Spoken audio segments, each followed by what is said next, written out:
에휴, 또 아시아인이군. 리의 첫마디였습니다. 불신과 경계의 눈빛이었어요. 165cm의 작은 체구의 아시아인, 큰 덩치의 미군이 무시하고 조롱하기엔 딱 좋은 조건이었죠. 외모는 사람으로 하여금 편견을 불러 일으키기가 너무나 쉽습니다. 하지만 그들은 몰랐습니다. 민호가 어떤 훈련을 받아왔고 얼마나 강인한 정신력을 지녔는지, 그리고 얼마나 치열한 실전 가운데 살아왔는지를요. 1968년 그 시절 베트남 전쟁 한복판에서 민호가 이들과의 갈등을 어떻게 해결하고 어떻게 인정받는지, 그리고 민호가 어떤 엄청난 활약을 펼치는지 끝까지 함께 하신다면 전쟁 한가운데 있는 체험과 동시에 그 가운데 남자들이 피와 눈물이 있는 뜨거운 우정을 느끼실 수 있습니다. 감동적이면서도 치열한 이야기를 지금부터 시작하려고 합니다. 부디 끝까지 들어주시고 이 이야기가 당신에게 눈물이 되었다면 구독과 좋아요 그리고 알림 설정을 부탁드립니다. 그렇다면 오늘 하루 행복의 기운이 여러분에게 스며들 것입니다. 시작하겠습니다. 1968년 2월 베트남 메콩델타. 축축한 열기가 온몸을 감싸고 있었습니다. 민호는 헬기에서 내리자마자 숨이 막혔어요. 정글 특유의 냄새가 코를 찔렀죠. 썩은 나뭇잎과 진흙, 그리고 멀리서 풍겨오는 화약 냄새까지. 여기가 전쟁터구나. 민호는 마음속으로 중얼거렸습니다. 테트 공세가 일어난 지 겨우 한 달. 기지 전체에 긴장감이 흐르고 있었어요. 미군들의 표정은 딱딱했고 총을 든 손은 언제나 방아쇠 근처에 있었죠. 민호가 배낭을 메고 걸어가자 시선들이 느껴졌습니다. 호기심과 의심이 섞인 눈빛들. 그는 이미 익숙했어요. 165cm의 작은 키, 60kg의 마른 몸. 한국에서도 늘 듣던 말들이 있었죠. 너 같은 체격으로 특수부대가 가능해. 하지만 민호는 알고 있었습니다. HID에서 보낸 6년이 그를 어떻게 바꾸었는지를. 대침 투저지 부대, 북한 특수부대와 맞서는 한국 최정예 부대였죠. 그곳에서 민호는 살아남았습니다. 아니, 살아남은 정도가 아니었어요. 12번의 작전 모두 성공. 단 한 번의 실패도 없었죠. 김중희님이시죠? 누군가 영어로 말을 걸었습니다. 민호가 고개를 들자 거대한 그림자가 햇빛을 가렸어요. 190cm는 좋게 넘어 보이는 거구의 남자였습니다. 제임스 코너 대위입니다. 코너의 악수는 거칠었어요. 마치 민호의 손을 부러뜨리려는 것처럼 꽉 쥐었죠. 민호는 표정 하나 바꾸지 않았습니다. 김민호 중위입니다. 잘 부탁드립니다. 코너의 눈썹이 살짝 올라갔어요. 자신의 악력에도 전혀 동요하지 않는 민호를 보며 의외라는 표정이었죠. 텍사스에서 왔습니다. 레인저 출신이고 이번이 세 번째 파병이에요. 코너가 자랑스럽게 말했습니다. 그의 팔뚝에는 문신이 가득했고 목에는 개인 인식표가 달그락거렸어요. 저기 오는 사람이 데이비드 리 상사입니다. 해병대 출신이죠. 리가 다가왔습니다. 코너보다는 작았지만 그래도 180cm는 넘어 보였어요. 그의 얼굴엔 깊은 주름이 있었고 눈빛은 날카로웠죠. 또 아시아인이군. 리의 첫마디였습니다. 민호의 가슴 한쪽이 차갑게 식었어요. 캘리포니아에서 왔어. 우리 할아버지가 태평양 전쟁 때 일본군과 싸우셨지. 그때 이야기를 많이 들었는데. 리는 말을 멈췄습니다. 하지만 그 침묵이 더 많은 것을 말하고 있었죠. 불신과 경계의 눈빛이었어요. 민호는 천천히 숨을 들이쉬었습니다. 분노가 치밀어 올랐지만 겉으로 드러내지 않았어요. 6년간의 훈련이 그를 단련시켰죠. 감정을 제어하는 것. 그것이 첫 번째 교훈이었습니다. HID 소속입니다. 한국 대침 투저지 부대요. 민호가 차분히 말했어요. HID? 그게 뭐야? 코너가 코웃음을 쳤습니다. 한국에도 특수부대가 있나? 이름도 이상하네. 리가 거들었어요. 두 사람은 서로를 보며 실실 웃었죠. 민호의 주먹이 살짝 떨렸습니다. 하지만 그는 참았어요. 여기가 숙소입니다. 코너가 낡은 막사를 가리켰습니다. 지붕에는 구멍이 뚫려 있었고 벽은 곰팡이로 시커맸어요. 바로 옆 미군 막사는 새로 지은 듯 깨끗했죠. 장비는 내일 받을 겁니다. 근데 코너가 민호를 위아래로 훑어봤어요. 그 체격으로 정글에서 버틸 수 있을까? 여기는 지옥이야. 베트콩들은 밤에 움직이고 덫은 어디에나 있지. 체력이 없으면 죽어. 민호의 눈빛이 변했습니다. 차가운 빛이 스쳐 지나갔죠. 코너는 순간 움찔했어요. 그 작은 한국인의 눈에서 뭔가 다른 것을 본 것 같았습니다. 걱정 마세요. 저는 살아남을 겁니다. 민호의 목소리는 낮고 단단했어요. 그래? 뭐 행운을 빌어. 리가 비웃듯 말했습니다. 두 사람이 떠나고 민호는 혼자 남았어요. 낡은 침대에 앉아 천장을 올려다봤죠. 구멍 사이로 햇빛이 들어왔습니다. 북한과의 전투가 떠올랐어요. 1965년 첫 침투 작전. 겨울 산속에서 3일 밤낮을 버텼죠. 영하 20도의 추위.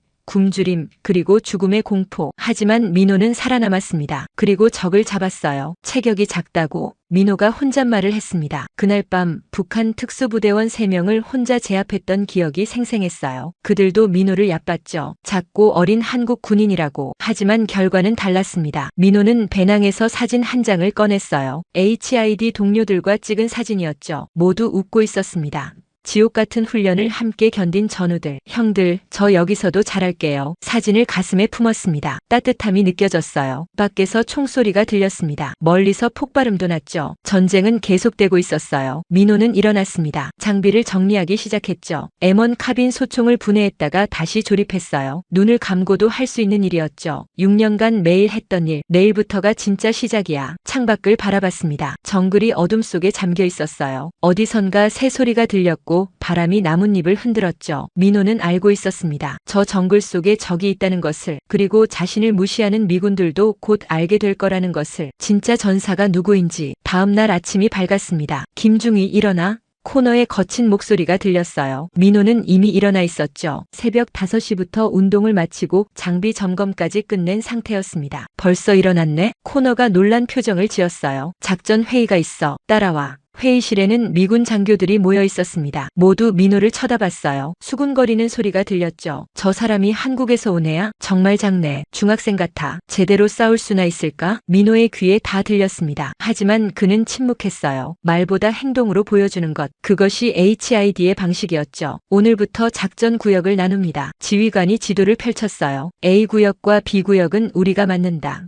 C구역은. 지휘관이 민호를 봤습니다. 김중희 팀이 맡아라. 순간 민호의 심장이 쿵 내려앉았어요. C구역. 베트콩 침투가 가장 많은 곳이었죠. 죽음의 구역이라 불리는 곳. 이해 있습니까? 지휘관이 물었어요. 민호는 고개를 들었습니다. 모든 시선이 그에게 쏠렸죠. 기대와 조롱이 섞인 눈빛들. 없습니다. C구역. 제가 지키겠습니다. 민호의 대답은 단호했어요. 리가 픽 웃었습니다. 용기는 가상하네. 하지만 용기만으로는 살아남을 수 없어. 민호가 리를 똑바로 봤어요. 걱정해 주셔서 감사합니다. 하지만 전 살아남는 법을 알고 있어요. 그 순간 민호의 눈빛이 다시 변했습니다. 차갑고 날카로운 빛. 전사의 눈이었죠. 리는 말을 잃었어요. 그 작은 한국인에게서 무언가를 느꼈습니다. 설명할 수 없는 무언가를. 회의가 끝나고 민호는 혼자 시구역 지도를 봤어요. 정글이 빽빽했고 강이 구불구불 흘렀죠. 완벽한 매복 지역이었습니다. 형들이 봤다면 뭐라고 했을까? HID 동료들의 얼굴이 떠올랐어요. 그들이라면 웃으며 말했을 겁니다. 민호야, 내가 최고야. 걱정 마. 민호는 미소를 지었습니다. 작지만 확실한 미소였죠. 밖에서 헬기 소리가 들렸어요. 새로운 보급품이 도착한 것 같았습니다. 민호는 밖으로 나갔죠. 미군들이 새 장비를 받고 있었어요. M16 자동소총, 최신 무전기,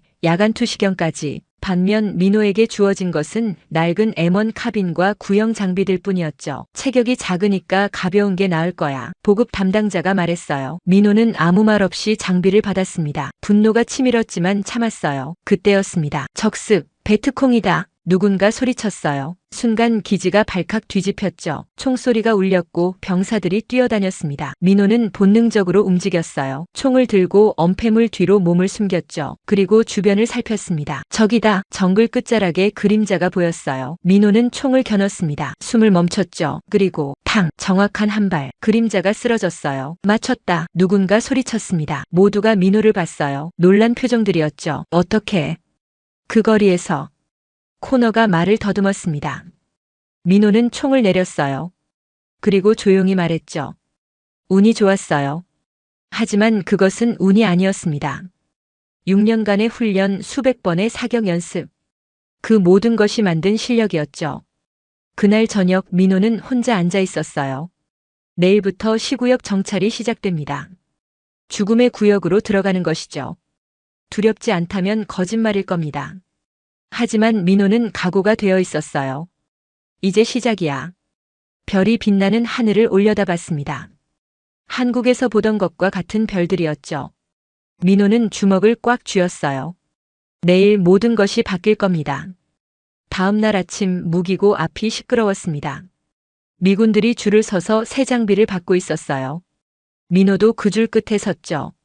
앞에 선 병사들의 표정이 밝았습니다. 새 장비를 받는다는 기대감이 가득했어요. 와, M16이다. 앞쪽에서 환호성이 터졌습니다. 최신형 자동 소총이었죠. 가볍고 연사 속도가 빨랐어요. 정글전의 완벽한 무기였습니다.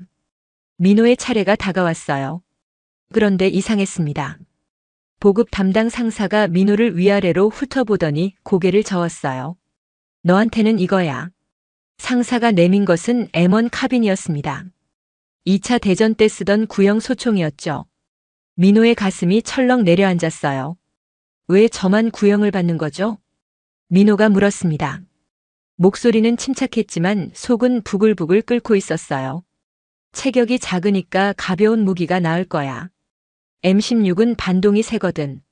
상사가 코웃음을 쳤어요. 옆에 있던 미군들이 킥킥거렸죠. 민호는 주먹을 꽉 쥐었습니다. 손톱이 손바닥을 파고들었어요. 하지만 참았습니다. 무전기는요? 아, 그것도 여기 있어. 상사가 던진 무전기는 먼지투성이었어요. 전원을 켜보니 지직거리는 잡음만 들렸죠. 고장난 것이 분명했습니다. 야간 투시경은? 그건 수량이 부족해서 미군 우선이야. 이해하지? 상사의 표정엔 조롱이 가득했어요. 민호의 안에서 뭔가가 툭 하고 끊어지는 느낌이었습니다. 그때 코너가 다가왔어요. 새 M16을 어깨에 맨 채였죠. 오, 김중희. 장비 잘 받았나? 코너가 민호의 M1 카빈을 보고 웃음을 터뜨렸어요. 그 총으로 베트콩과 싸우려고? 우리 할아버지가 쓰던 총인데. 리도 합류했습니다. 그의 손엔 최신 야간 투시경이 들려 있었어요. 정글에서는 장비가 생명이야. 특히 밤에는 더 그렇지. 야간 투시경 없이 어떻게 싸울 건지 궁금하네. 민호는 아무 말도 하지 않았어요. 대신 조용히 M1 카빈을 살펴봤습니다. 총열은 녹슬었고 개머리판엔 금이가 있었죠. 하지만 민호의 손이 움직이기 시작했어요. 척척척. 눈 깜짝할 사이에 총을 분해했습니다. 그리고 각 부품을 꼼꼼히 점검했어요. 녹슨 부분을 닦고 기름을 쳤죠. 5분도 안 되어 총은 새 것처럼 반짝였습니다. 코너가 놀란 표정을 지었어요. 민호는 다시 총을 조립했습니다. 이번엔 더 빨랐어요. 3초. 딱 3초 만에 완성했죠. 이 정도면 충분합니다. 민호가 차분히 말했어요. 그날 오후 작전 구역 배치가 발표되었습니다.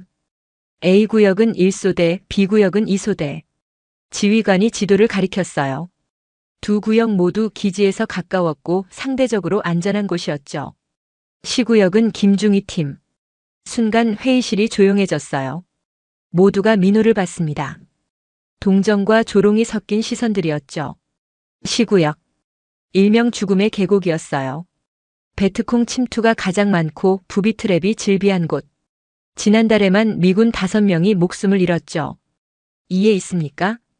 지휘관이 물었습니다. 민호의 한국인 동료들이 벌떡 일어났어요.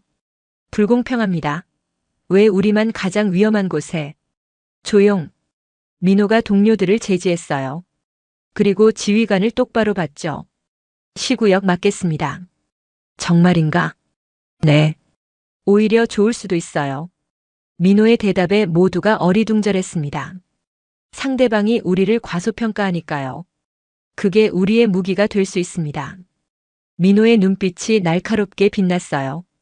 순간 리의 등골이 서늘해졌죠. 그 작은 한국인에게서 묘한 위압감이 느껴졌습니다. 저녁이 되자 경계의 근무 배치표가 나왔어요. 김중희는 북쪽 초소. 새벽 2시부터 4시까지. 북쪽 초소. 정글과 가장 가까운 곳이었어요.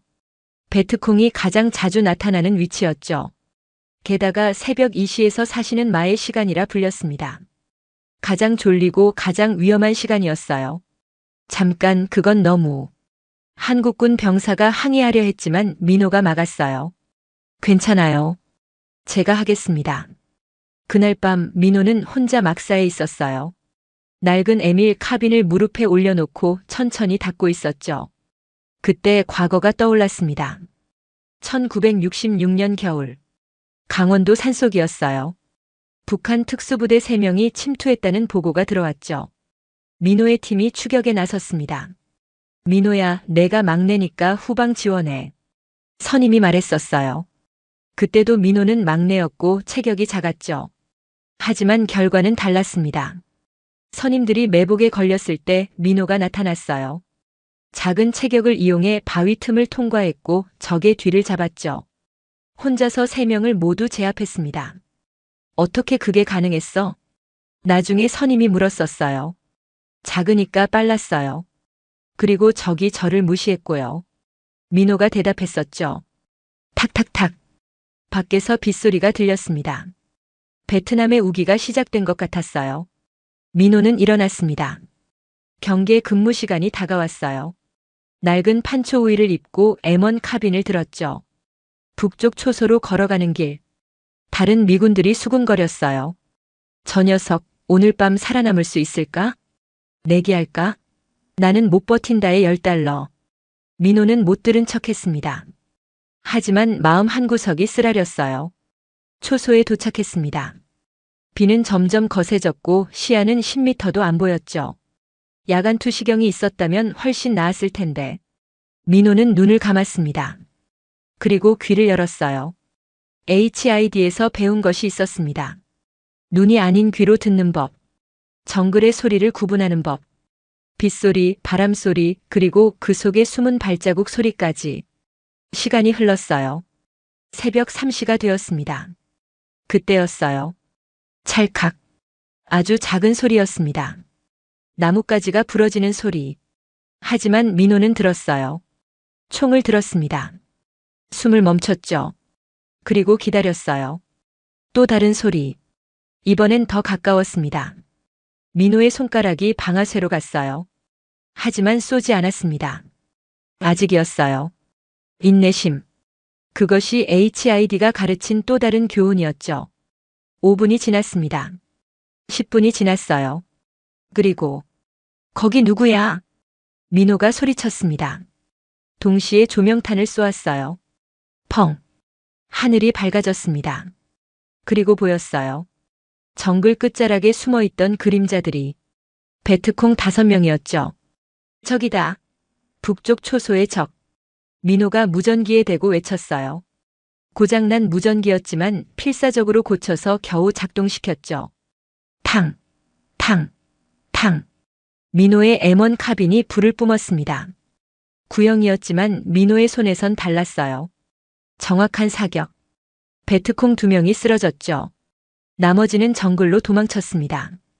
곧 지원군이 도착했어요. 코너와 리도 있었죠. 두 사람의 표정이 묘했습니다. 놀람과 당황이 섞여 있었어요. 혼자서 막았다고?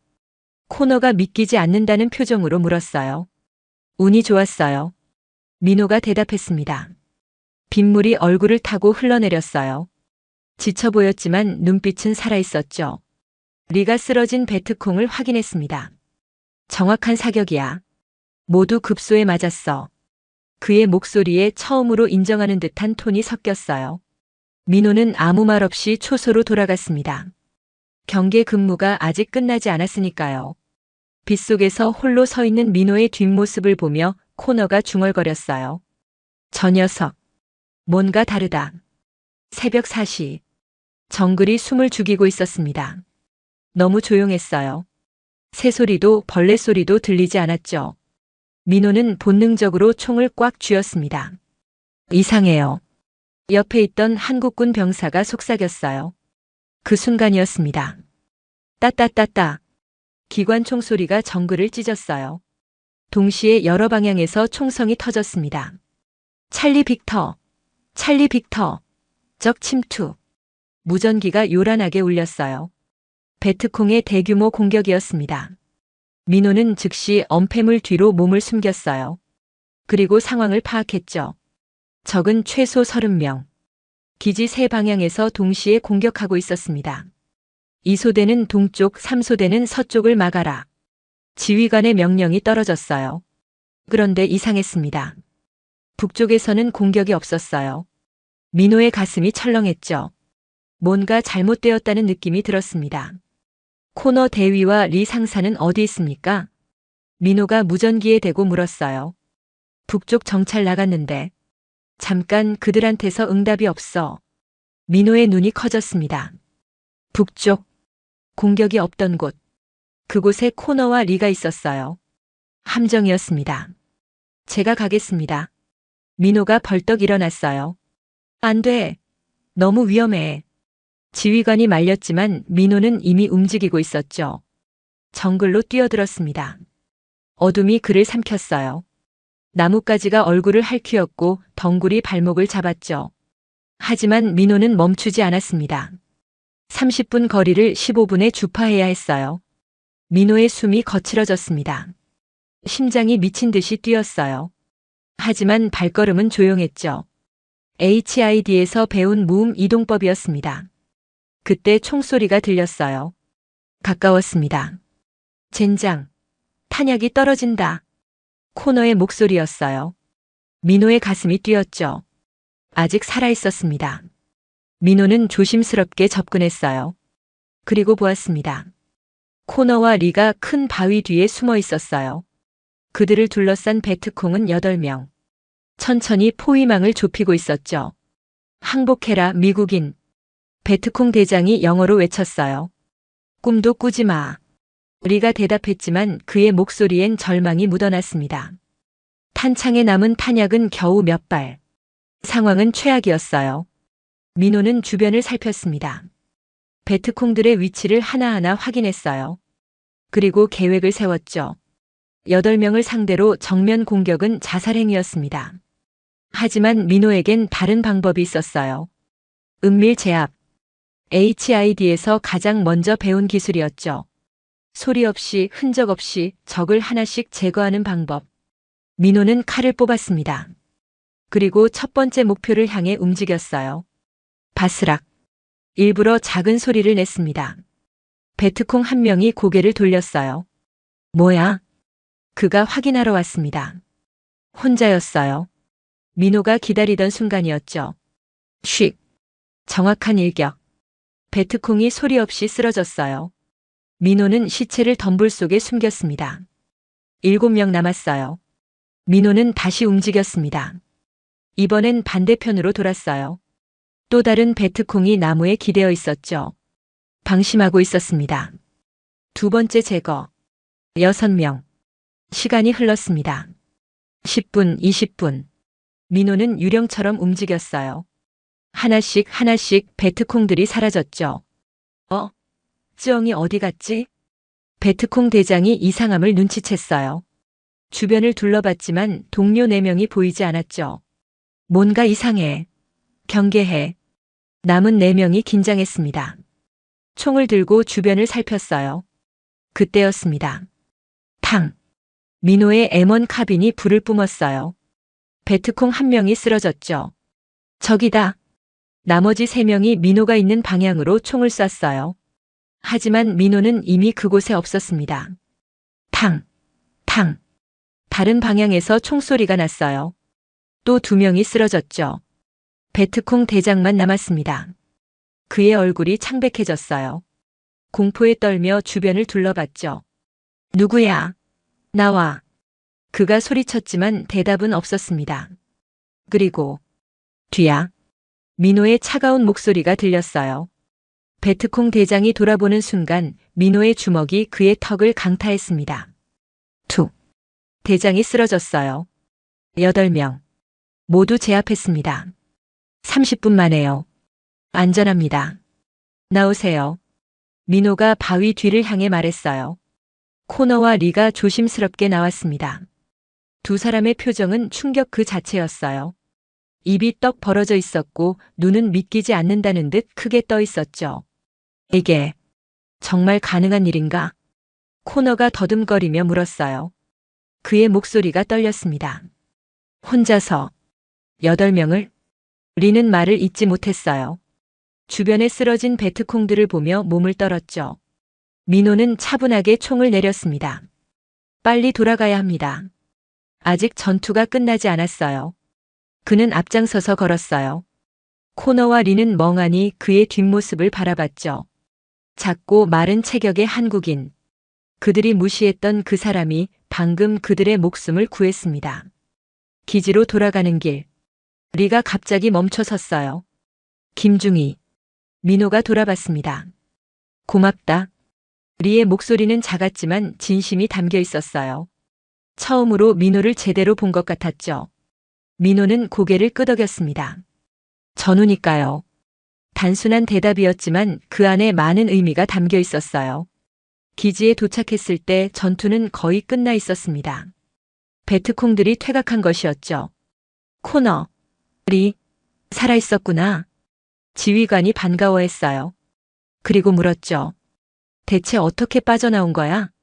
코너와 리는 민호를 봤습니다. 그리고 말했어요. 김중희가 우리를 구했습니다. 순간 기지가 조용해졌어요. 모든 시선이 민호에게 쏠렸죠. 혼자서요? 지휘관이 믿기지 않는다는 표정으로 물었어요. 8명의 베트콩을 혼자 제압했습니다. 30분 만에요. 코너의 말에 모두가 숨을 삼켰습니다. 민호는 불편해 보였어요. 시선이 부담스러운 듯 고개를 숙였죠. 운이 좋았어요. 그들이 방심했거든요.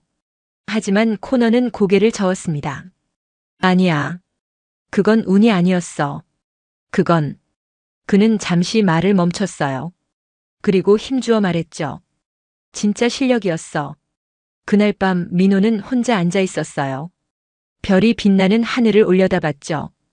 HID 동료들의 얼굴이 떠올랐습니다. 그들이 말했던 것처럼 체격이 전부가 아니었어요. 정신력과 기술, 그리고 경험. 그것이 진짜 힘이었죠. 문이 열렸습니다. 코너와 리가 들어왔어요. 두 사람의 손엔 맥주가 들려 있었죠. 같이 마시자. 코너가 맥주를 건넸어요. 민호는 놀란 표정을 지었습니다. 우리가 잘못 봤어. 미안하다. 리가 진지하게 말했어요. 그의 눈엔 더 이상 불신이 없었죠. 대신 존경이 담겨 있었습니다. 민호는 맥주를 받았어요. 그리고 작게 웃었죠. 과거는 잊어요. 우리는 전우니까. 세 사람이 맥주를 부딪혔습니다. 짠! 그 소리가 밤하늘에 울려 퍼졌어요. 멀리서 포성이 들렸습니다. 전쟁은 계속되고 있었죠. 하지만 이 순간만큼은 평화로웠어요. 민호는 생각했습니다. 아직 할 일이 많았어요. 증명해야 할 것도 많았죠. 하지만 오늘 작은 한 걸음을 뗐습니다. 편견의 벽에 균열이 생긴 것이었어요. 다음 날 아침 기지 회의실이 웅성거렸습니다. 모든 장교들이 모여 있었어요. 어제 있었던 일이 너무나 충격적이었기 때문이죠. 한 명의 한국 군인이 8명의 베트콩을 제압했다는 소식은 순식간에 퍼졌습니다. 민호는 조용히 구석에 앉아 있었어요. 시선이 부담스러웠죠. 모두가 그를 쳐다보고 있었습니다. 호기심과 경외, 그리고 의심이 섞인 눈빛들이었어요. 김중희. 지휘관이 입을 열었습니다. 회의실이 순간 조용해졌어요. 어제 일을 다시 한번 설명해 주겠나? 민호는 천천히 일어났습니다. 그리고 차분하게 말하기 시작했어요. 정글로 들어간 것, 코너와 리를 발견한 것, 그리고 베트콩을 제압한 과정까지. 잠깐 그게 정말 가능한가? 한 장교가 끼어들었어요. 8명을 혼자서 그것도 30분 만에. 게다가 구형 M1 카빈으로. 의심스러운 목소리였습니다. 민호의 가슴 한구석이 쓰라렸어요. 목숨을 걸고 전우를 구했는데 오히려 의심을 받는다니. 그때 코너가 벌떡 일어났습니다. 내가 직접 봤어. 김중희는 거짓말하지 않아. 리도 거들었어요. 맞아. 우리가 증인이야. 그는 정말로 혼자서 해냈어. 하지만 몇몇 장교들은 여전히 믿기 어려워했습니다. 대체 어떤 훈련을 받으신 거죠? 정보 장교가 물었어요. 그의 눈빛이 날카로웠죠. 민호는 잠시 망설였습니다. HID에 대해 말해야 할까? 그것은 한국의 기밀 부대였어요. 하지만 이제는 진실을 말할 때가 온 것 같았습니다. HID 소속이었습니다. HID? 한국 대침투저지부대입니다. 6년간 복무했어요. 순간 정보 장교의 표정이 변했습니다. 그는 급하게 서류를 뒤지기 시작했어요. 잠깐 HID라고 하면 그가 기밀 해제된 문서를 펼쳤습니다. 눈을 크게 뜨고 읽기 시작했어요. 회의실에 긴장감이 흘렀죠. 맙소사. 정보 장교가 중얼거렸습니다. 그의 얼굴이 창백해졌어요. 뭐가 써 있는 거야? 지휘관이 물었습니다. HID. 1960년 창설된 한국 최정예 특수부대입니다. 북한 특수부대 대응 전문 조직이고요. 정보 장교의 목소리가 떨렸어요. 우리 그린베레와도 정기 교류 훈련을 한다고 되어 있습니다. 그리고 그는 민호를 봤습니다.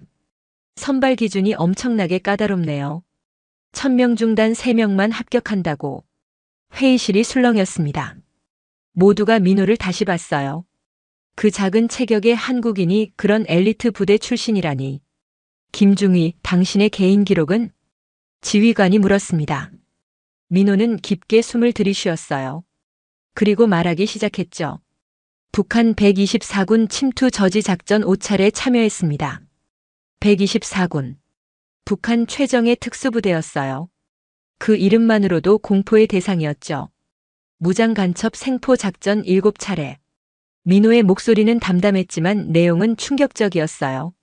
작전 성공률은 100%입니다. 쿵. 누군가 의자에서 떨어질 뻔했어요. 100%. 단 한 번의 실패도 없었다는 뜻이었죠. 그럼 개인 격투 기록은? 비무 237전 237승. 이번엔 정말로 누군가 의자에서 떨어졌습니다. 무패. 완벽한 무패 기록이었어요. 코너의 입이 떡 벌어졌습니다. 그는 민호를 멍하니 바라봤어요.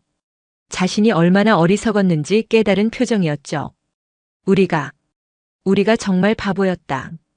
코너가 중얼거렸습니다. 리는 얼굴이 빨개졌어요. 부끄러움과 후회가 밀려왔죠. 일본군에 대한 트라우마 때문에 아시아인을 불신했던 자신이 한심하게 느껴졌습니다. 김중희. 지휘관이 일어났습니다. 그의 표정은 진지했어요. 왜 처음부터 말하지 않았나? 민호는 쓴웃음을 지었습니다. 말했어도 믿으셨을까요? 그 한마디에 모두가 침묵했어요. 맞는 말이었죠. 그들은 민호의 작은 체격만 보고 판단했을 겁니다. 그리고 민호가 이어서 말했어요. 증명하고 싶었습니다. 말이 아닌 행동으로요. 그 순간 민호의 눈빛이 빛났습니다. 자부심과 확신이 담긴 눈빛이었어요. 정보 장교가 또 다른 문서를 꺼냈습니다. 여기 더 있습니다. 1967년 1월 울진 삼척 무장공비 침투 사건.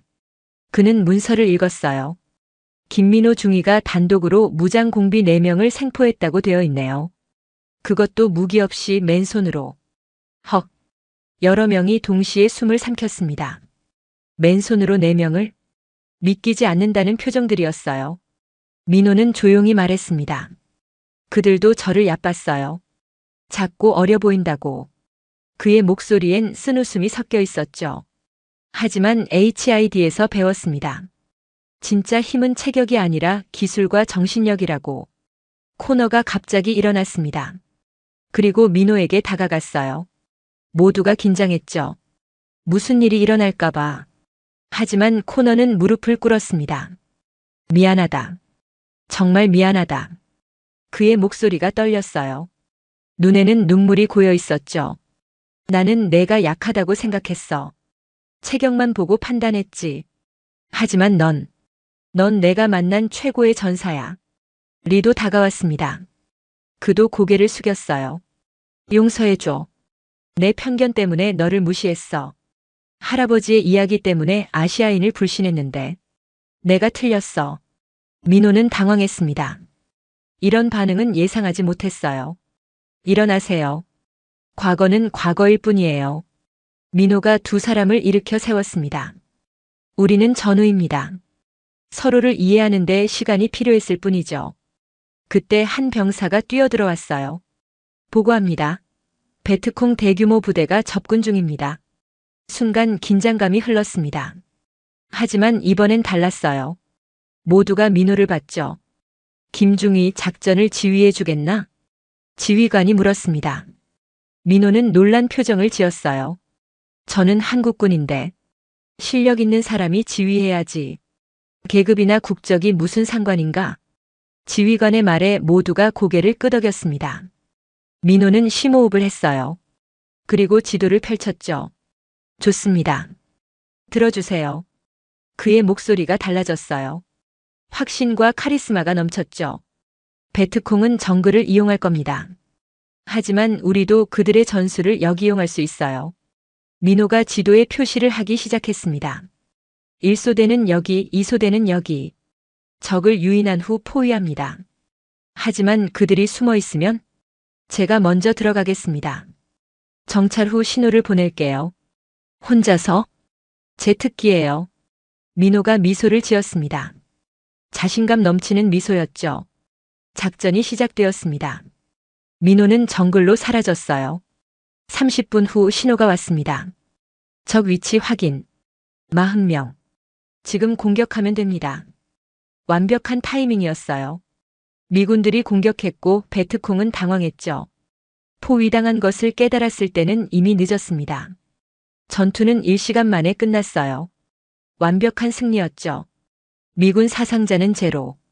베트콩은 15명 사살, 25명 생포. 믿을 수 없어. 코너가 감탄했습니다. 이렇게 완벽한 작전은 처음이야. 기지로 돌아온 후 축하 파티가 열렸어요. 모두가 민호를 영웅으로 대했죠. 김중희님, 건배. 병사들이 외쳤습니다. 민호는 쑥스러워했지만 마음 한구석이 따뜻했어요. 그날 밤 민호는 편지를 썼습니다. HID 동료들에게 보내는 편지였죠. 형들, 저 여기서 인정받았어요. 처음엔 무시당했지만 이제는 달라요. 체격이 아니라 실력으로 증명했습니다. 밖에서 웃음소리가 들렸어요. 미군들이 민호의 이야기를 하고 있었죠. 그 작은 한국인이 진짜 대단해. 체격은 정말 중요하지 않구나. 민호는 미소를 지었습니다. 편견의 벽이 완전히 무너진 순간이었어요.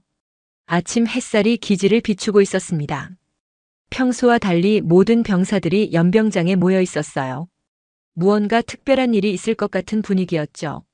민호는 불안한 마음으로 대열 끝에 섰습니다. 지휘관이 단상에 올랐어요. 그의 표정은 엄숙했습니다. 오늘 우리는 중요한 일을 해야 합니다. 모두가 숨을 죽였어요. 지휘관이 민호를 가리켰습니다. 김민호 중위, 앞으로 나오시오. 민호의 심장이 쿵 내려앉았어요. 무슨 일일까? 불안한 마음으로 앞으로 걸어갔죠. 수백 개의 시선이 그를 따라왔습니다. 단상에 오르자 뜻밖의 광경이 펼쳐졌어요.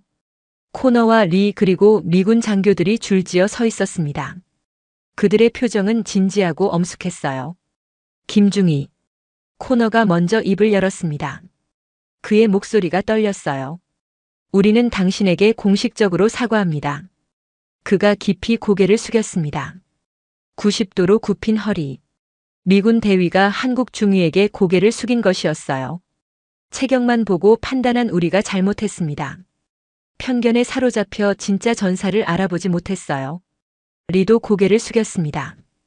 인종적 편견으로 당신을 차별했습니다. 용서해 주십시오. 다른 장교들도 하나씩 고개를 숙였어요. 연병장에 모인 모든 병사들이 그 광경을 지켜봤죠. 민호의 눈가가 뜨거워졌습니다. 감동과 당황이 동시에 밀려왔어요. 고개를 드세요. 우리는 전우입니다. 민호가 코너의 어깨를 잡았어요. 과거는 잊읍시다. 중요한 건 지금부터예요. 그때 지휘관이 선언했습니다. 오늘부로 김민호 중위를 한미 합동작전 팀장으로 임명한다. 와! 병사들이 환호했어요. 박수 소리가 연병장을 가득 채웠죠. 민호는 놀라서 말을 잃었습니다. 저는 한국군인데 실력이 계급보다 중요합니다. 모든 정글 작전은 김중희가 지휘합니다. 지휘관의 결정은 단호했어요. 그날 오후 새로운 팀이 구성되었습니다. 민호를 중심으로 미군과 한국군이 하나가 되었어요. 회의실에서 민호는 첫 작전을 설명했죠. 우리의 목표는 베트콩 주요 거점 3곳입니다. 지도에 붉은 원이 그려져 있었어요. 동시에 공격하는 게 아닙니다. 하나씩 조용히 확실하게. 민호의 작전은 특별했어요. 무력만 쓰는 게 아니었죠.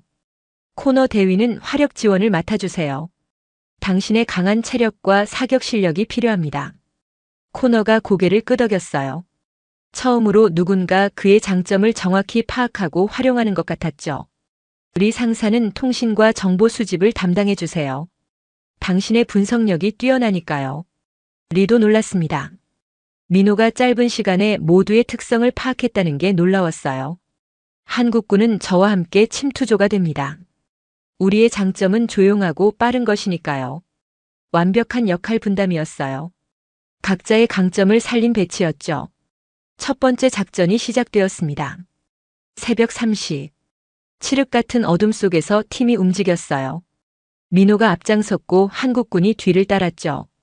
그들은 그림자처럼 조용했습니다. 베트콩 거점에 도착했어요. 보초가 졸고 있었죠. 민호가 손짓했습니다. 침투조가 흩어졌어요. 10분 후 보초들이 조용히 제압되었죠.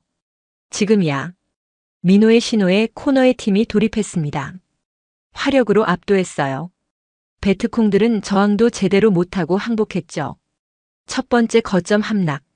사상자 제로. 두 번째, 세 번째 작전도 마찬가지였어요. 민호의 지휘 아래 팀은 완벽하게 움직였습니다. 마치 오래전부터 함께한 것처럼 호흡이 맞았어요. 3개월이 흘렀습니다. 민호의 팀은 전설이 되었어요. 23번의 작전 모두 성공. 단 한 명의 사상자도 없었죠. 베트콩들 사이에서는 유령 부대라는 소문이 돌았습니다. 그리고 드디어 그날이 왔어요. 김중희 한국으로 복귀 명령이 떨어졌네. 지휘관의 말에 민호의 가슴이 철렁했습니다. 기쁘면서도 아쉬운 감정이 교차했어요. 소식을 들은 미군들의 반응은 폭발적이었습니다. 안 돼. 김중희 님이 가시면 안 돼요. 병사들이 아우성쳤어요. 3개월 동안 민호는 그들의 영웅이 되어 있었죠. 떠나는 날 아침이었습니다. 놀랍게도 기지의 모든 병사가 나와 있었어요. 한국군은 물론이고 미군 전원이 배웅을 나온 것이었죠.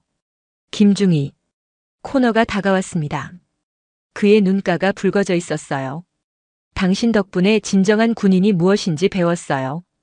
그가 민호를 꽉 안았습니다. 거구의 텍사스 남자가 작은 한국인을 안고 눈물을 흘렸어요. 체격이 전부가 아니라는 걸 알게 됐어요. 진짜 힘은 여기에 있더군요. 코너가 자신의 가슴을 두드렸습니다. 리도 다가왔어요. 그의 손엔 작은 상자가 들려 있었죠. 이건 우리 할아버지의 군번줄이야. 태평양 전쟁 때 쓰시던 거지. 민호가 놀란 표정을 지었어요. 이걸 왜 저에게? 할아버지가 살아계셨다면 분명 당신을 존경했을 거야. 진정한 전사니까. 리의 목소리가 떨렸습니다. 그리고 체격이 아니라 정신력이 진짜 힘이라는 걸 가르쳐줘서 고마워. 민호는 군번줄을 받았어요. 묵직한 무게가 느껴졌죠. 단순한 금속이 아니었습니다. 신뢰와 우정의 무게였어요. 헬기가 도착했습니다. 프로펠러 소리가 요란했어요. 민호가 헬기에 오르기 전 돌아서서 말했습니다. 여러분과 함께해서 영광이었습니다. 그의 목소리는 크고 분명했어요. 편견을 버리고 서로를 인정할 때 우리는 최강의 팀이 됩니다. 저도 그걸 배웠어요. 병사들이 일제히 격려했습니다. 수백 명이 하나 되어 작은 한국인에게 격려를 보냈어요. 민호도 격려로 답했습니다. 그리고 헬기에 올랐어요. 헬기가 떠오르자 아래에서 함성이 터졌습니다. 김민호, 김민호, 김민호. 미군과 한국군이 하나 되어 그의 이름을 외쳤어요. 민호의 눈에 눈물이 고였습니다. 뜨거운 것이 가슴에서 올라왔어요. 정글이 점점 작아졌습니다. 하지만 민호는 알고 있었어요. 이것이 끝이 아니라는 것을. 1년 후 미국 텍사스. 민호는 초대장을 받았어요. 코너의 결혼식이었죠. 신부 측 들러리가 아닌 신랑 측 들러리로 초대받았습니다. 내 형제를 소개합니다. 김민호, 내가 만난 최고의 전사입니다. 코너가 하객들에게 민호를 소개했어요. 그로부터 2년 후 캘리포니아. 리의 아들이 태어났습니다. 아이의 이름은 민이었어요. 민호의 민자를 딴 것이었죠. 이 아이가 자라면 삼촌 이야기를 들려줄 거야. 진정한 전사의 이야기를. 리가 아기를 안고 말했습니다. 10년 후 워싱턴 DC. 한미 특수부대 교류 프로그램이 공식 출범했어요. 그 모델이 된 것이 바로 민호팀의 사례였죠. 기념식장에서 민호, 코너, 리가 다시 만났습니다. 세 사람 모두 머리에 흰머리가 섞여 있었어요. 하지만 우정은 변하지 않았죠. 우리가 증명했지? 코너가 웃으며 말했어요. 뭘요? 편견은 무지에서 나온다는 걸. 그리고 진정한 힘은 서로를 인정하는 데서 나온다는 걸. 세 사람이 맥주잔을 들었습니다. 짠! 그 소리가 기념식장에 울려 퍼졌어요. 민호는 창밖을 바라봤습니다. 한국과 미국의 국기가 나란히 펄럭이고 있었어요. 그는 미소를 지었습니다. 이제 시작입니다. 그의 말처럼 이것은 끝이 아니라 새로운 시작이었어요. 편견을 넘어선 우정, 차별을 뛰어넘은 신뢰. 그것이 그들이 만든 진정한 동맹이었습니다. 그리고 그 동맹은 지금도 계속되고 있어요. 세대를 넘어 국경을 넘어 영원히. 25년 후 2000년 서울. 민호는 거울 앞에 섰습니다. 머리는 완전히 휘어졌고 얼굴엔 깊은 주름이 패여 있었어요. 하지만 눈빛만은 여전히 날카로웠죠. 오늘은 특별한 날이었습니다. 한국 특수전 사령부에서 그의 은퇴식이 열리는 날이었어요. 대령님 준비되셨습니까? 부관이 문을 두드렸습니다. 그래요, 민호는 대령이 되어 있었죠. 베트남에서 돌아온 후 32년. 그는 한국 특수부대의 전설이 되었습니다. 강당에 들어서자 박수가 터졌어요. 수백 명의 후배들이 일어나 경례를 했죠. 그중엔 미군 장교들도 있었습니다.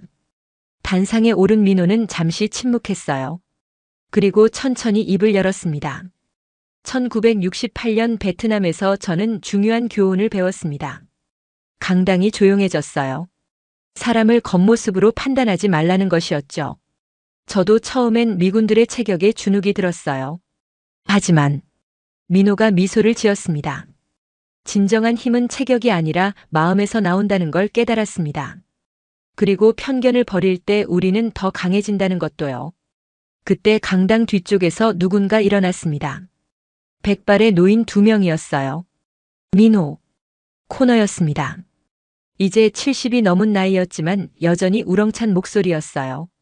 옆엔 리도 있었죠. 민호의 눈에 눈물이 고였습니다. 그들이 한국까지 온 것이었어요. 너의 은퇴식을 놓칠 순 없지. 리가 웃으며 말했어요. 은퇴식이 끝난 후 세 사람은 서울의 작은 식당에 앉았습니다. 기억나? 내가 처음 왔을 때. 코너가 소주잔을 들며 말했어요. 우리가 얼마나 바보 같았는지. 작은 체격만 보고 너를 무시했지. 그때 내가 정말 어리석었어. 리가 고개를 저었습니다.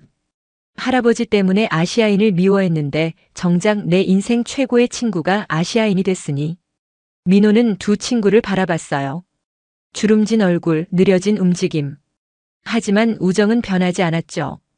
우리가 증명했잖아요. 편견은 무지에서 나오고 이해는 경험에서 나온다는 걸. 그들은 잔을 부딪혔습니다. 다음 날 민호는 두 친구를 데리고 DMZ를 방문했어요. 철조망 너머 북한이 보였죠.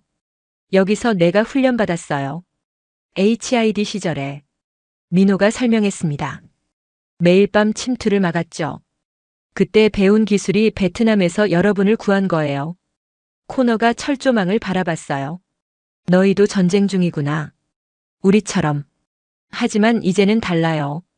민호가 말했습니다. 이제 우리는 서로를 이해해요. 한국과 미국이. 그게 진짜 동맹이죠. 일주일 후 코너와 리가 떠났습니다. 공항에서 그들은 오래 포옹했어요. 다음엔 텍사스에서 만나자. 아니야, 캘리포니아가 먼저야. 둘 다 가죠. 세 사람이 웃었습니다. 나이든 전사들의 웃음이었어요. 그로부터 5년 후 민호는 회고록을 썼습니다. 제목은 편견을 넘어서였어요. 베트남에서의 경험과 교훈을 담은 책이었죠. 책은 베스트셀러가 되었고 여러 언어로 번역되었습니다. 특히 미국에서 큰 반향을 일으켰어요. 어느 날 민호는 편지를 받았습니다. 민호 삼촌에게. 저는 리 할아버지의 손자입니다. 할아버지가 삼촌 이야기를 많이 해주셨어요. 진정한 전사에 대해서요. 저도 해병대에 입대했습니다. 삼촌처럼 편견 없는 군인이 되고 싶어요. 민호는 답장을 썼습니다. 기억해라. 진정한 힘은 근육이 아니라 마음에서 나온다. 그리고 가장 강한 무기는 이해와 존중이다. 2010년 민호는 뇌졸중으로 쓰러졌습니다. 의식을 잃기 전 그는 베트남의 정글을 봤어요. 그리고 젊은 시절의 코너와 리를 봤죠. 우리가 해냈어, 친구들. 그가 속삭였습니다. 민호는 사흘 후 눈을 감았어요. 장례식엔 수천 명이 참석했죠. 한국군, 미군, 그리고 그가 가르친 수많은 제자들이. 코너는 휠체어에 앉아 있었고 리는 지팡이에 의지하고 있었어요. 하지만 그들은 왔습니다. 마지막 인사를 하러. 잘 가, 전우여. 코너가 관에 손을 얹으며 말했어요. 내가 가르쳐준 건 영원히 기억할게. 리도 군번줄을 꺼내 관 위에 올려놓았습니다.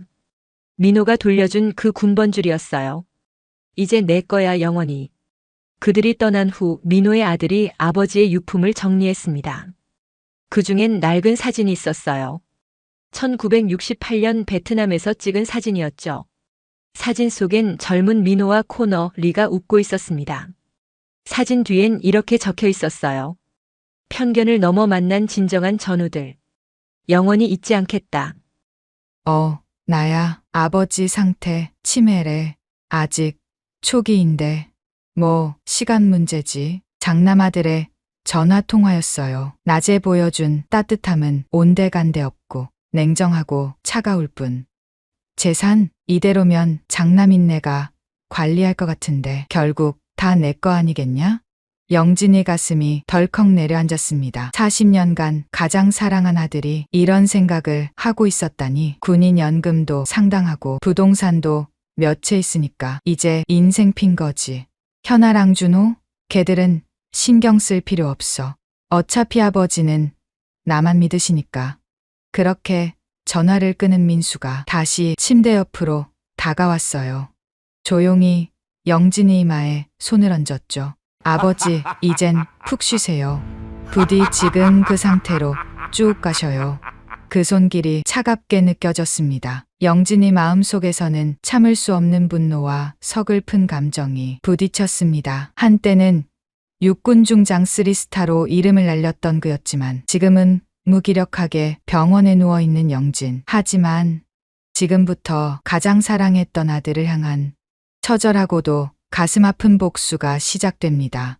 병실 창문 너머로 봄 햇살이 쏟아져 들어왔습니다. 영진은 천천히 눈을 떴어요. 흰색 천장이 빙글빙글 도는 것 같았죠. 순간 제 안에서 뭔가가 툭 하고 끊어지는 느낌이 들었습니다. 아버지, 정신이 드세요? 장남 민수의 목소리였어요. 걱정스러운 표정으로 침대 옆에 서 있었죠. 하지만 영진은 그 눈빛 속에서 무언가 다른 것을 보았습니다. 차가움이었을까요? 아니면 계산이었을까요? 영진은 72년 인생을 돌아보았습니다. 40년간 군복을 입고 나라를 지켰죠. 6.25 전쟁터에서 총알이 빗발치는 가운데 전우들과 함께 싸웠습니다. 베트남 정글에서도 죽음을 마주했어요. 가슴에 달린 무공훈장들이 그 증거였죠. 육군 중장으로 예편한 지 5년. 이제는 막대한 군인연금과 서울 곳곳에 있는 부동산으로 편안한 노후를 보내고 있었습니다. 아버지가 쓰러지셨을 때 얼마나 놀랐는지 몰라요. 민수가 손을 꼭 잡으며 말했어요. 47세의 육군 대령. 영진이 가장 아끼는 아들이었죠. 아니, 솔직히 말하면 유일하게 사랑한 자식이었습니다. 민수야. 영진의 목소리가 떨렸어요. 연기였지만 진짜처럼 들렸죠. 의사가 병실로 들어왔습니다. 차트를 보며 고개를 끄덕였어요. 경미한 뇌졸중이었습니다. 다행히 큰 손상은 없으세요. 하지만 의사가 잠시 말을 멈췄어요.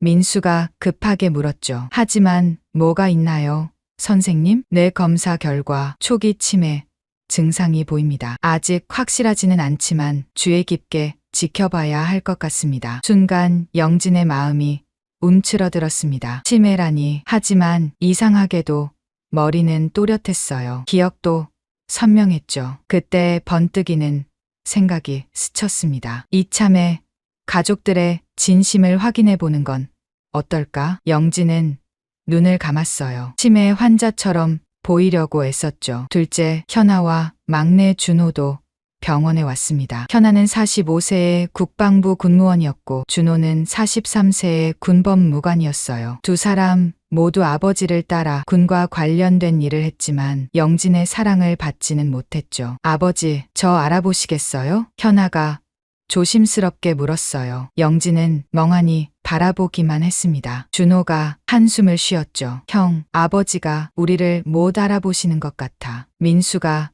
동생들을 달랬어요. 걱정 마. 내가 다 알아서 할게. 너희는 각자 일이나 잘해. 그 말투에는 묘한 우월감이 묻어났습니다. 40년간 아버지의 특별한 사랑을 독차지한 자의 여유였죠. 영진은 민수를 떠올렸어요. 어릴 때부터 똑똑하고 잘생긴 아이였죠. 사관학교에 추천서를 써줬고 군 생활 내내 빠른 승진을 도왔습니다. 각종 특혜도 많이 줬어요. 반면 현아와 준호는 늘 뒷전이었죠. 아버지는 민수 형만 아들인 줄 아셨어. 어느 날 준호가 술에 취해 뱉은 말이 아직도 기억났습니다. 그때는 그저 웃어넘겼지만 지금 생각해보니 가슴이 아팠어요. 다음 날부터 민수는 매일 병원에 왔습니다. 의료진들 앞에서는 완벽한 효자였죠.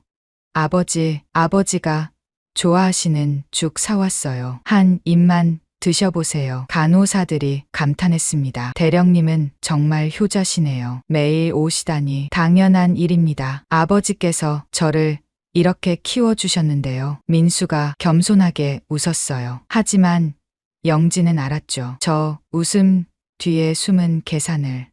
영진은 침대에 누워 천장을 바라봤습니다. 치매 환자인 척하기로 한 이 계획, 과연 무엇을 발견하게 될까요? 어느 날 밤이었어요. 민수가 전화 통화를 하고 있었죠. 아버지가 잠든 줄 알았나 봅니다. 응, 나야. 아버지 상태, 글쎄 의사 말로는 치매래.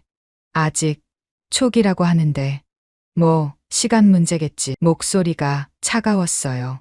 낮에 보여준 따뜻함은 온데간데 없었죠. 재산? 아직은 모르겠어. 일단 지켜봐야지. 아버지가 정신 못 차리시면 내가 다 관리해야 할 것 같은데. 영진의 가슴이 덜컹 내려앉았습니다. 40년간 가장 사랑한 아들이 이런 생각을 하고 있었다니. 군인연금도 상당하고 부동산도 몇 채 있으니까. 현아랑 준호, 걔들은 신경 쓸 필요 없어. 어차피 아버지는 나만 믿으시니까. 전화를 끄는 민수가 다시 침대 옆으로 왔어요. 영진의 이마에 손을 얹었죠. 아버지, 푹 쉬세요. 제가 다 알아서 할게요. 그 손길이 차갑게 느껴졌습니다. 다음 날 현아와 준호가 함께 왔어요. 두 사람은 정성스럽게 아버지를 돌봤죠. 발을 마사지해주고 좋아하시는 음악을 들려드렸습니다. 아버지, 저 현아예요. 기억나세요? 어릴 때 아버지가 군복 입고 퇴근하시면 제가 항상 신발 벗는 거 도와드렸잖아요. 현아의 눈가가 젖었어요. 준호도 아버지 손을 꼭 잡았죠. 아버지, 빨리 나으셔야 해요. 우리 같이 낚시 가기로 했잖아요. 영진은 속으로 눈물을 흘렸습니다. 정작 진심으로 걱정하는 건 홀대받던 자식들이었어요. 저녁이 되자 민수가 다시 왔습니다. 동생들이 가고 난 후였죠. 병실에는 둘만 남았어요. 민수가 의자에 앉아 한숨을 쉬었습니다. 그리고 낮은 목소리로 말했죠. 언제까지 이러고 계실 건가요, 아버지? 영진은 숨을 참았어요. 치매라면서요? 그럼 요양원에 보내는 게 낫지 않을까요? 거기가 더 전문적이니까. 민수가 일어섰어요. 창밖을 바라보며 중얼거렸죠. 40년 군 생활, 중장 계급장, 무공훈장. 다 무슨 소용이에요. 이제는 그저 늙은 치매 환자일 뿐인데. 그 말에 영진의 가슴이 찢어지는 듯했습니다. 민수가 다시 돌아왔어요. 영진의 얼굴을 빤히 쳐다봤죠. 빨리 정신 차리시든지 아니면. 말끝을 흐렸지만 그 의미는 분명했어요. 민수가 병실을 나간 후 영진은 눈을 떴습니다. 어둠 속에서 혼자 누워 있었죠. 분노가 치밀어 올랐어요. 배신감이 가슴을 짓눌렀습니다. 내가 너를 위해 얼마나 많은 걸 희생했는데. 사관학교 추천서를 써줄 때가 생각났어요. 빠른 승진을 위해 여기저기 부탁했던 일들. 다른 자식들은 제쳐두고 오직 민수만 챙겼던 세월들. 이게 내 진짜 모습이구나, 민수야. 영진은 주먹을 꽉 쥐었습니다. 40년 군 생활에서 배운 게 있다면 적을 알고 나를 알면 100번 싸워도 위태롭지 않다는 것이었죠. 좋아, 끝까지 가보자. 복수를 결심한 노장의 눈빛이 어둠 속에서 번뜩였습니다. 진짜 전쟁은 이제부터였어요. 일주일이 지났습니다. 영진은 치매 환자 연기에 익숙해졌어요. 멍한 눈빛, 느린 움직임, 가끔씩 중얼거리는 알 수 없는 말들. 완벽한 연기였죠. 병실은 이제 영진의 작은 전쟁터가 되었습니다. 여기서 그는 가족들의 진짜 모습을 관찰했어요. 특히 민수의 행동을 주의 깊게 지켜봤죠. 오전 10시 민수가 병실 문을 열고 들어왔습니다. 하지만 오늘은 혼자가 아니었어요. 육군 소령 계급장을 단 후배가 함께였죠. 형님, 이분이 그 유명한 아버님이시군요. 그래, 지금은 좀 상태가 안 좋으셔. 민수가 작은 목소리로 말했어요. 영진은 창밖을 멍하니 바라보는 척했죠. 치매라고 들었습니다. 안타깝네요. 뭐 나이가 있으시니까. 민수의 목소리에는 별다른 감정이 없었어요. 마치 날씨 얘기를 하는 것처럼 담담했죠. 후배가 조심스럽게 물었습니다. 그런데 형님, 아버님 재산이 상당하시다던데. 아직은 잘 모르겠어.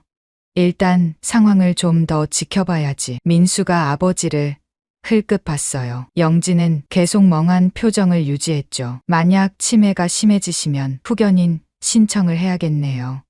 그렇지. 내가 장남이니까 당연히 내가 해야겠지. 두 사람이 나간 후 영진의 손이 떨렸습니다. 분노였어요. 제 안에서 뭔가가 부글부글 끓어올랐죠. 오후가 되자 현아와 준호가 왔어요. 두 사람은 아버지가 좋아하는 과일을 깎아주고 있었습니다. 아버지, 사과예요. 한 입 드셔보세요. 현아가 작게 자른 사과를 숟가락에 올렸어요. 영진은 천천히 입을 벌렸죠. 어머, 드시네. 준호야, 아버지가 사과를 드셔. 현아의 목소리에 기쁨이 가득했어요. 준호도 환하게 웃었죠. 정말이네. 아버지, 맛있어요? 영진은 대답 대신 계속 씹기만 했습니다. 하지만 마음속으로는 이 두 자녀에게 고마웠어요. 그때 민수가 다시 들어왔습니다. 동생들을 보더니 인상을 찌푸렸죠. 너희 또 왔어? 형도 왔네. 우리는 아버지 과일 좀 드시라고. 쓸데없는 짓 하지 마. 어차피 못 알아들으셔. 민수의 차가운 말에 현아가 목소리를 높였어요. 쓸데없다니. 우린 아버지 돌보는 거야. 그래. 너희가 얼마나 돌볼 수 있는지 두고 보자. 민수가 비웃듯 말했습니다. 준호가 형을 노려봤어요. 형은 아버지를 뭘로 생각하는 거야? 나는 현실적으로 생각하는 거지. 너희처럼 감상적이지 않아. 세 자녀가 말다툼을 하는 동안 영진은 조용히 듣고 있었습니다. 40년간 편애했던 결과가 이것이었어요. 저녁이 되자 민수만 병실에 남았습니다. 휴대폰을 꺼내 어딘가로 전화를 걸었죠. 김 변호사님? 저 박민수 대령입니다. 지난번에 말씀드린 건 어떻게 되었나요? 영진의 귀가 쫑긋해졌어요. 네. 아버지가 치매 진단을 받으셨어요. 아직 초기라고는 하는데 후견인 제도에 대해 자세히 알고 싶습니다. 민수가 메모를 하며 열심히 듣고 있었어요. 군인연금 수령 권한도 후견인에게 넘어오나요? 아, 그렇군요. 부동산 처분은요? 영진의 가슴이 답답해졌습니다. 순간 마음이 움츠러들었어요. 현아와 준호는 어차피 문제없을 것 같아요. 걔들은 아버지 재산에 별 관심 없으니까. 전화를 끄는 민수가 영진에게 다가왔어요. 이마에 손을 대며 체온을 확인하는 척했죠. 아버지, 걱정 마세요. 제가 다 알아서 할게요. 아버지 재산 명예 모든 걸 제가 지킬 테니까. 그 말이 영진의 가슴에 칼처럼 박혔습니다. 다음 날 아침 영진은 40년 전을 떠올렸어요. 민수가 태어났을 때였죠. 처사들을 안고 얼마나 기뻤던가. 그 아이를 위해 모든 걸 바쳤어요. 사관학교 입학할 때가 생각났습니다. 영진이 직접 추천서를 썼죠. 동기들에게 부탁해서 면접도 유리하게 만들었어요. 졸업 후에는 좋은 부대로 배치받도록 손을 썼습니다. 민수는 장군감이야. 영진이 늘 하던 말이었어요.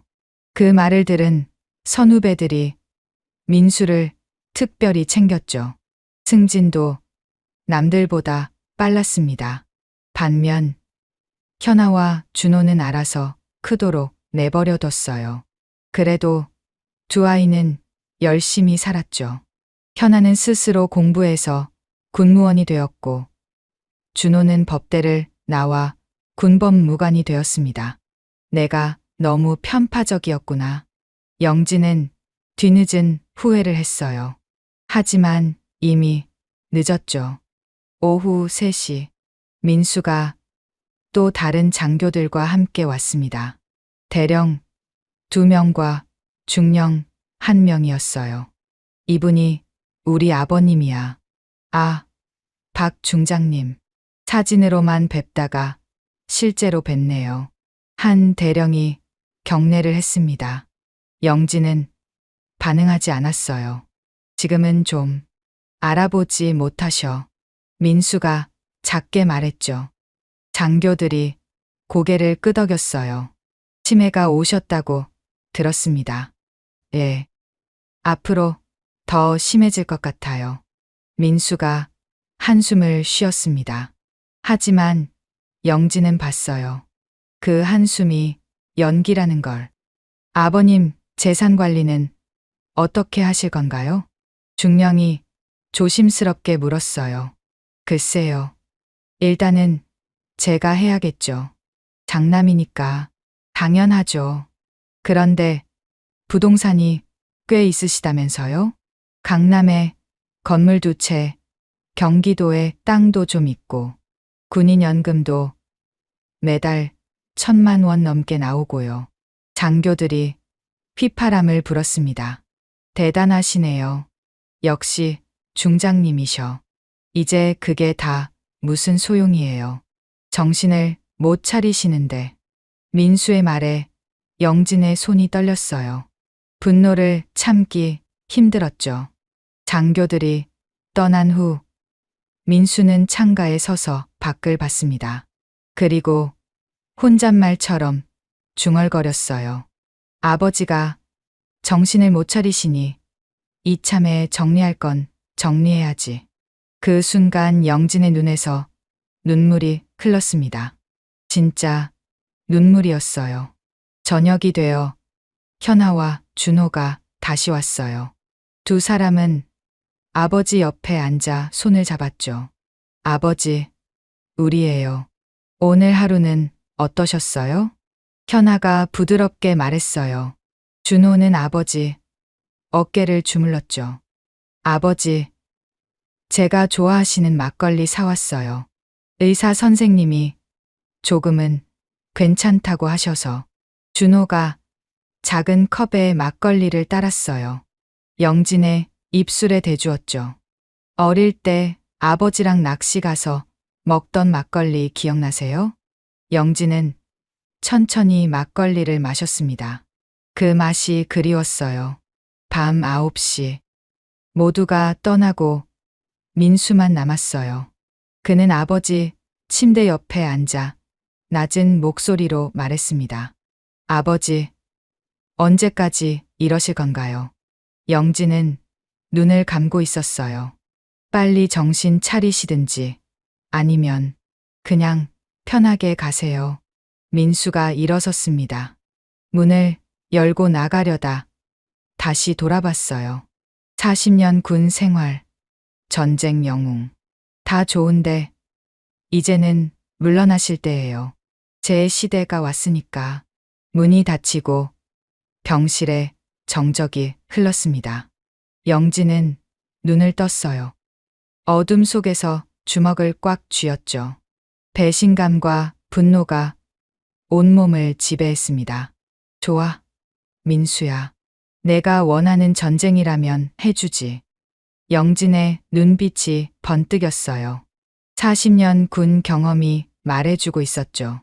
적을 제압하려면 먼저 약점을 찾아야 한다고. 내일부터 본격적인 작전을 시작한다. 노장의 복수가 시작되려 하고 있었습니다. 새벽 4시, 영진은 침대에서 눈을 떴습니다. 오늘이 바로 작전 개시일이었어요. 2달간의 치매 연기를 끝낼 때가 왔죠. 간호사가 아침 회진을 위해 들어왔을 때 영진은 또렷한 목소리로 말했습니다. 간호사님, 물 좀 주시겠어요? 간호사가 깜짝 놀라 컵을 떨어뜨렸어요. 순간 마음이 움츠러들었죠. 아버님, 정신이 드셨어요? 네. 갑자기 머리가 맑아졌어요. 내가 왜 여기 있죠? 의사들이 황급히 달려왔습니다. 각종 검사를 했죠. 모두가 기적이라고 했어요. 하지만 영진은 알고 있었습니다. 이제부터가 진짜 시작이라는 걸. 오전 9시. 세 자녀가 모두 병원에 도착했어요. 현아와 준호는 눈물을 흘리며 아버지를 껴안았죠. 아버지, 정말 저희 알아보세요? 그럼 우리 현아, 준호, 내가 어떻게 너희를 모르겠니? 민수도 기쁜 표정을 지었어요.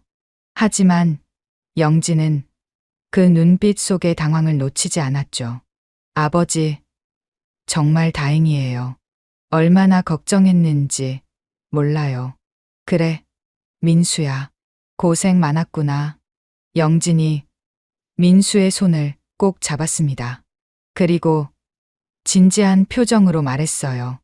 내가 정신을 잃고 있는 동안 많은 생각을 했어. 특히 너에 대해서. 민수의 얼굴이 조금 굳어졌어요.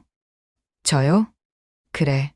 너는 내 장남이고 내가 가장 많이 기대를 건 아들이야. 그래서 마지막 기회를 주고 싶구나.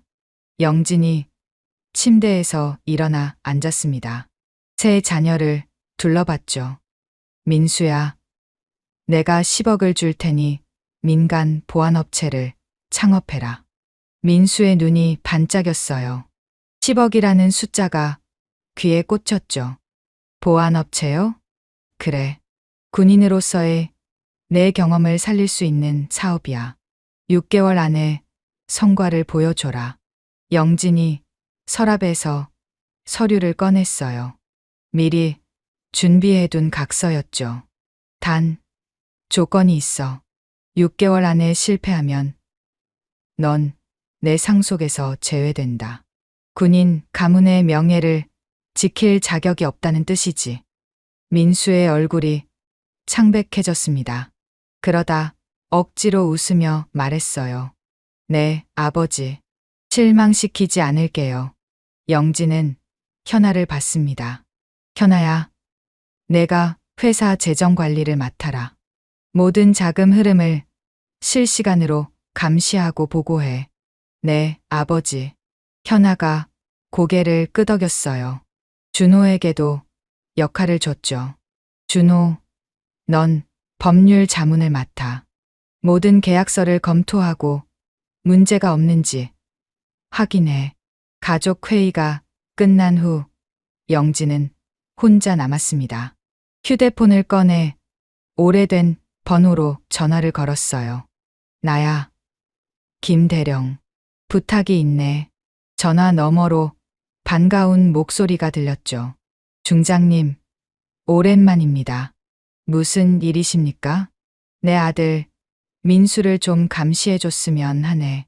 자세한 건 만나서 얘기하지. 영진은 40년간 쌓은 군 인맥을 하나씩 동원했어요. 전직 정보장교들, 헌병대 출신들, 수사관들 모두가 기꺼이 도와주겠다고 했죠. 일주일 후 보안업체가 설립되었습니다. 박스 시큐리티라는 이름이었어요. 민수가 대표이사가 되었죠. 영진은 집에도 변화를 줬습니다. 군용급 CCTV를 설치했어요. 거실, 복도, 서재 앞. 민수는 눈치채지 못했죠. 영진만 볼 수 있는 숨겨진 모니터가 있었으니까요. 첫 달이 지났습니다. 민수는 열심히 일하는 것처럼 보였어요. 직원도 뽑고 사무실도 꾸몄죠. 하지만 영진은 알고 있었습니다. 겉모습일 뿐이라는 걸.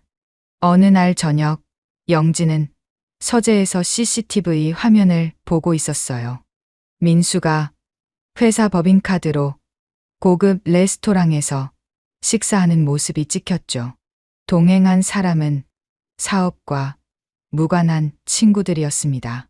벌써 시작이구나. 영진이 한숨을 쉬었어요. 제 안에서 뭔가가 툭 하고 끊어지는 느낌이었죠. 현아가 보고서를 들고 왔습니다. 아버지, 이번 달 지출 내역이에요. 이상한 점이 있어요. 뭐가 이상한데? 접대비가 너무 많아요. 그리고 차량 리스비도 벤츠 S클래스를 리스했더라고요. 영진이 서류를 살펴봤어요. 회사 운영비의 30%가 민수 개인 용도로 쓰이고 있었죠. 일단 지켜보자. 아직은 때가 아니야. 2달째 민수의 행동은 더 대담해졌습니다. 회사 자금으로 골프 회원권을 샀어요. 명목은 영업용이었지만 실제로는 개인 친목용이었죠. 영진의 전직 정보장교 친구가 보고서를 보내왔어요. 중장님, 민수 대령이 이상한 투자를 하고 있습니다. 가상화폐에 회사 자금을 넣었어요. 영진의 손이 떨렸습니다. 분노였어요.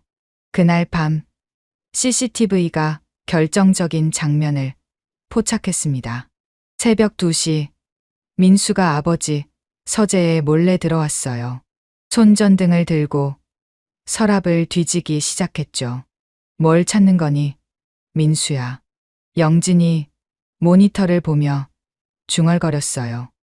민수는 금고를 발견했습니다. 비밀번호를 누르기 시작했어요.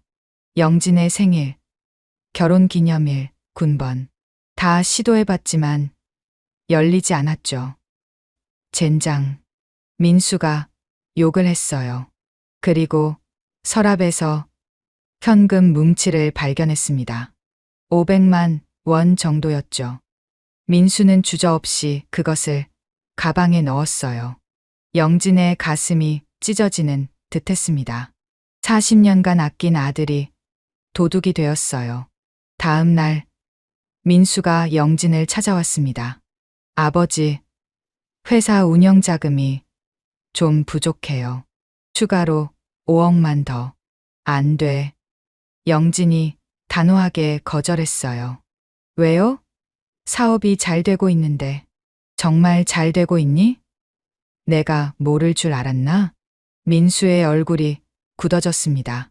무슨 말씀이세요? 너의 모든 행동을 내가 지켜보고 있다.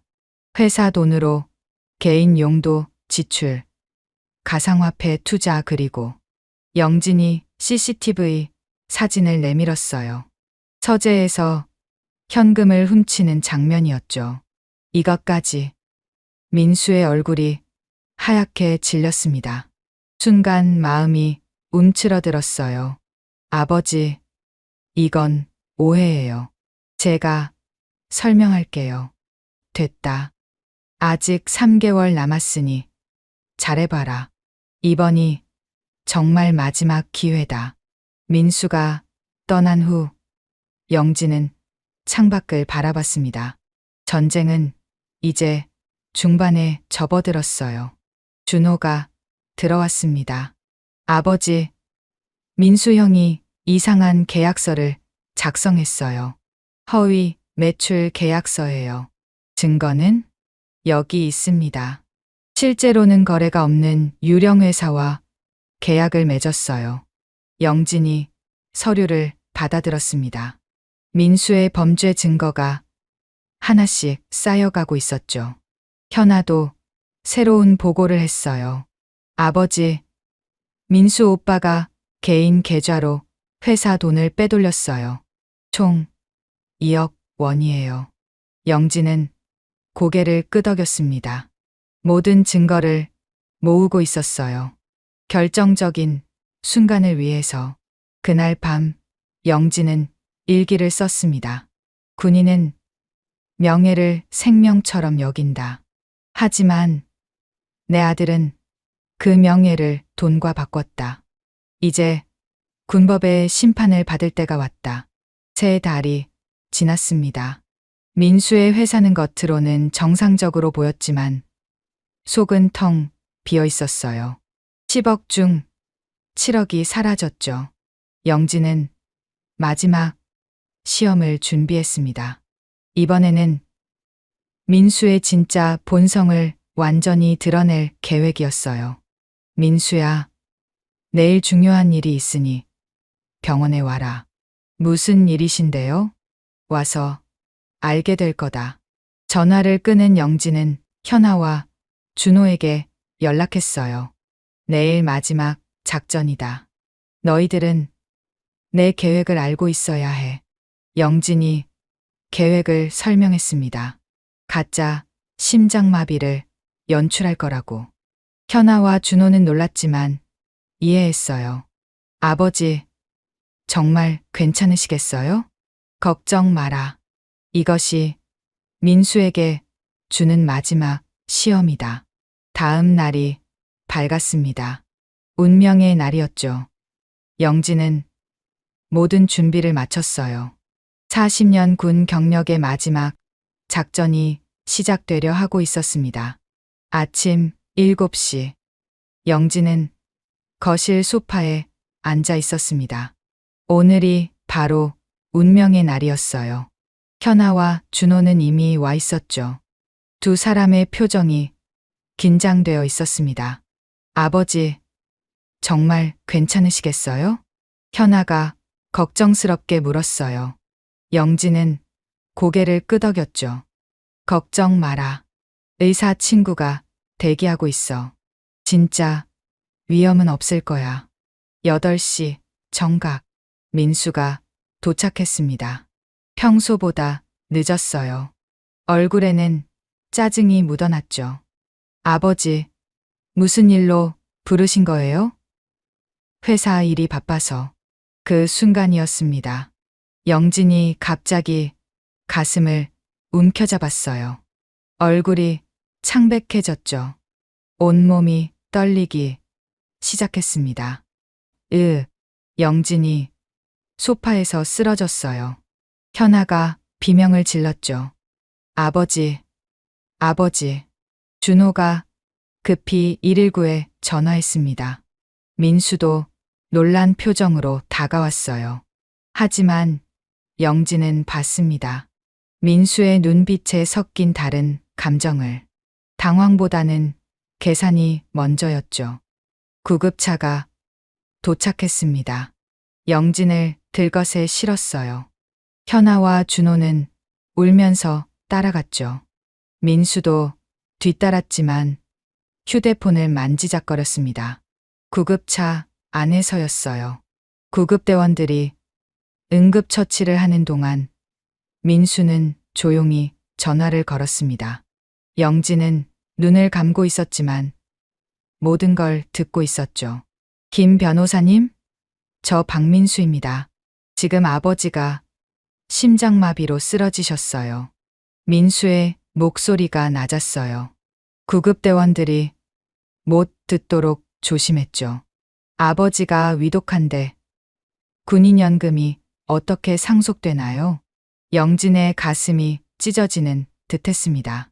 아직 살아있는데 벌써 상속을 걱정하다니. 부동산 명의 이전은 언제 가능한가요? 아, 사망 후 바로요? 민수가 메모를 하고 있었어요. 제 안에서 뭔가가 툭 하고 끊어지는 느낌이었죠. 전화를 끊고 다른 번호로 또 걸었습니다. 최 변호사님? 긴급한 문의가 있어서요. 치매 환자의 재산을 상속받으려면 30분 동안 민수는 여러 변호사에게 전화했어요. 상속 방법, 치매 진단서, 조작 방법까지 물었죠. 현아와 준호는 아버지 손을 잡고 울고 있었지만 민수는 계속 전화만 했습니다. 병원에 도착했어요. 영진을 응급실로 옮겼죠. 의사들이 달려왔습니다. 영진의 친구인 의사도 있었어요. 그는 영진과 눈빛을 교환했죠. 모든 게 계획대로였습니다. 민수가 갑자기 연기를 시작했어요.